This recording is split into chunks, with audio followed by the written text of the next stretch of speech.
Alright, welcome to my channel. So today I'm going to be going over some of the starting for building, creating a castle, what to do, and I'll review some of the crafting methods and things like that.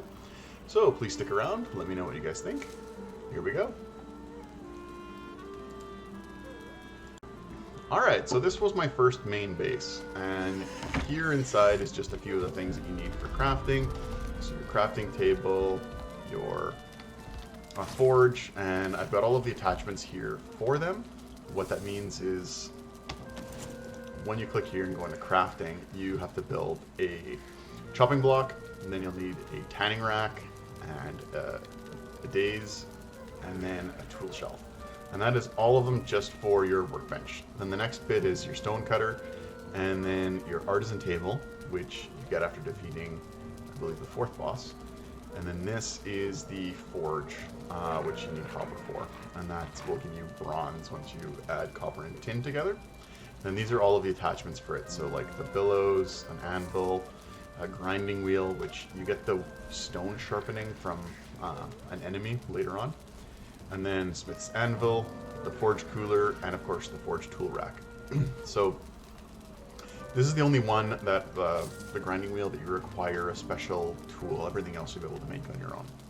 And that's just by going out, questing, I guess, or raiding and gathering things. So this is your smelter and kiln. This is your blast furnace, which you get later on. Again, you have to have that artisanal table. The windmill and spinning wheel are also done later once you get this table. Again, second last boss, beehives you get, and the fermenter.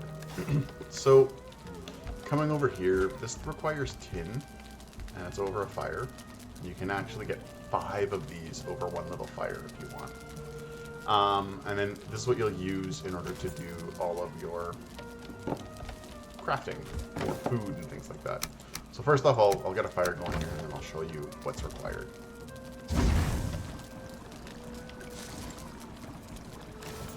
So,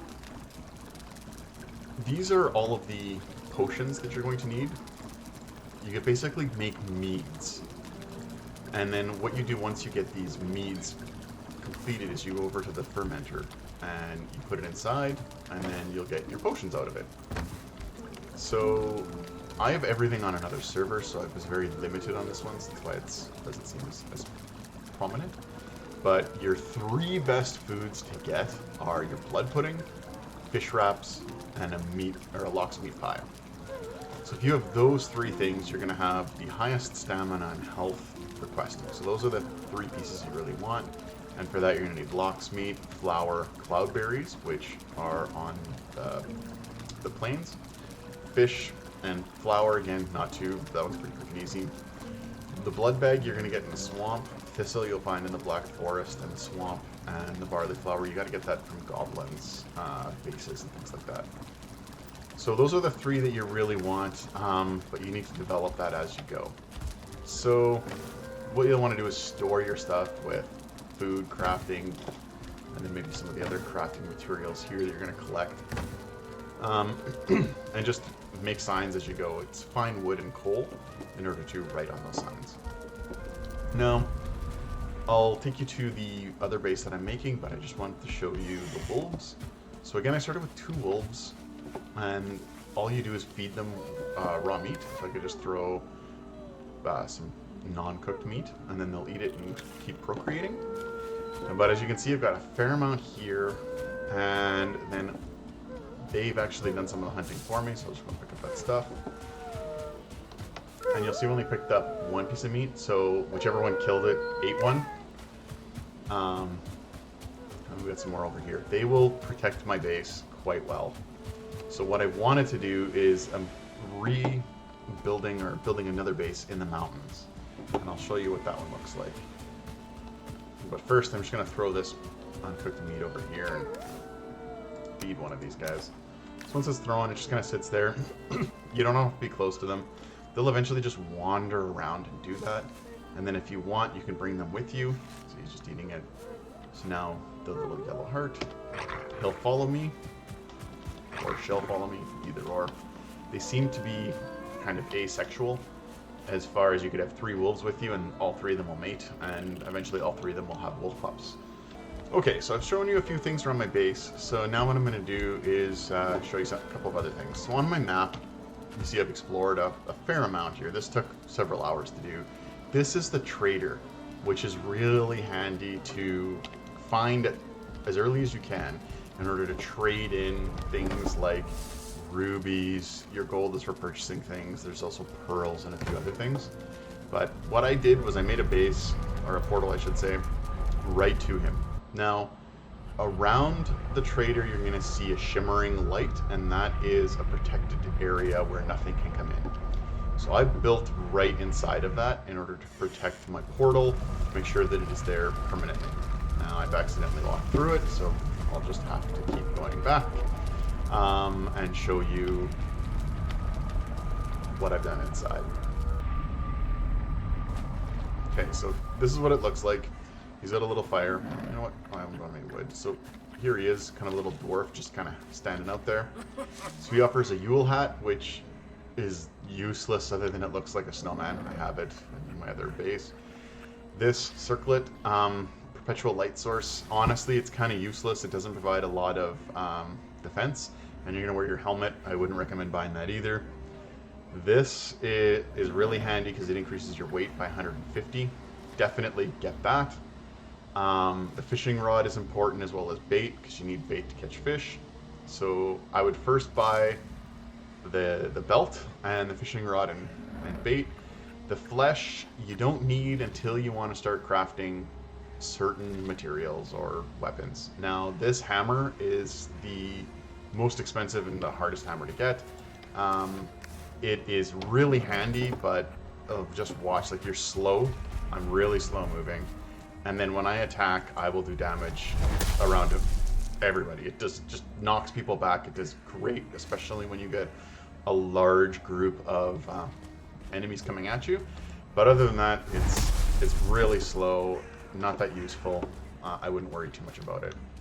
So I wanted to run out here to kind of show you that shimmering effect. So you can see it on the edge right here. So that's the bubble, and that's why I built everything inside of it. My workbench isn't. I mean, if they destroy that, whatever, but my portal is. So I wanted to make sure that I had that, because you want to come back and forth from here to trade in your goods, get more flesh, and more bait and things like that. So, there you go with the trader. Now I'll show you my other base. I gotta change because it's just too slow. So, the base that I'm building out in the mountains. So this is what I've done so far. I'm going to link a couple of other videos as well. Now I'm freezing because apparently I'm cold. I'm not even going to build a fire. Oh, and I need to come. So what I've done, and what I would recommend starting with, is to find where you want to build, lay out some ground, like floors, and then determine what size you want it to be. So this was the size that I've chosen. I need to change capes, that's my problem. There we go. So that's essentially what I did. Normally you get nice flat walls like this wall, even though it's still not. But this one was jagged. I'm really not quite sure why the game has done that, but that's the way it is. And then I built up on the edges. So now what I'm going to do is I'm going to start mining all of the outside, getting it down, and then this is where my walls are going to be, is right on top of these footings.